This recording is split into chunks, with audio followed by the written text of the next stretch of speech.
रवि और उसके दोस्त एक शांत गांव में घूमने गए थे।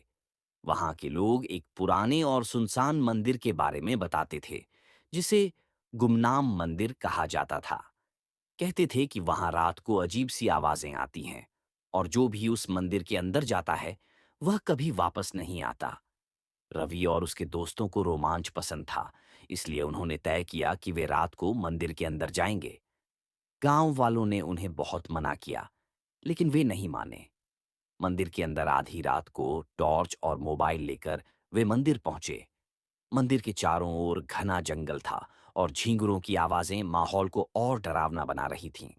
मंदिर के अंदर घुसते ही ठंडी हवा का झोंका आया।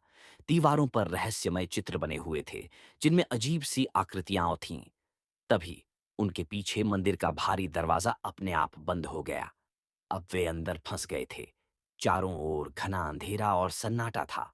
रवि ने टॉर्च जलाकर आगे का रास्ता देखा। अंदर एक पत्थर की मूर्ति थी, जिसके हाथ में एक घड़ी जैसी चीज थी। रवि ने घड़ी को छुआ ही था कि मंदिर की दीवारों पर चमकने वाले अक्षर उभरने लगे। वहां लिखा था, समय से खेलोगे तो समय ही तुम्हें खेल बनाएगा। अचानक सभी के मोबाइल और घड़ियां बंद हो गईं। घड़ी की सुइयां तेजी से घूमने लगीं, और ऐसा लगा जैसे समय रुक गया हो। तभी एक गूंजती हुई आवाज आई, जो भी यहां आया उसने समय के नियम तोड़े। अब केवल एक ही बच सकता है। उनके सामने 3 दरवाजे खुल गए। हर दरवाजे के ऊपर एक संकेत लिखा था, अतीत में जाओ, वर्तमान में रहो, भविष्य में झांको। रवि ने दरवाजा नंबर 2 चुना, लेकिन उसके दोस्त अलग अलग दरवाजों में चले गए। अचानक हर दरवाजे के पीछे एक अलग दुनिया थी। रवि एक खाली कमरे में पहुंच गया, जहां एक घड़ी लटक रही थी। घड़ी में केवल एक सुई थी, और आवाज आई, इस सुई को सही समय पर रोक सको तो बच जाओगे। रवि ने सुई को घुमाने की कोशिश की, लेकिन जैसे ही उसने इसे रोका, पूरा कमरा कांपने लगा। वह समझ गया कि घड़ी को सही समय पर रोकने का मतलब उसका अपना जीवन है। अगर उसने गलत समय चुना तो वह वहीं खत्म हो जाएगा।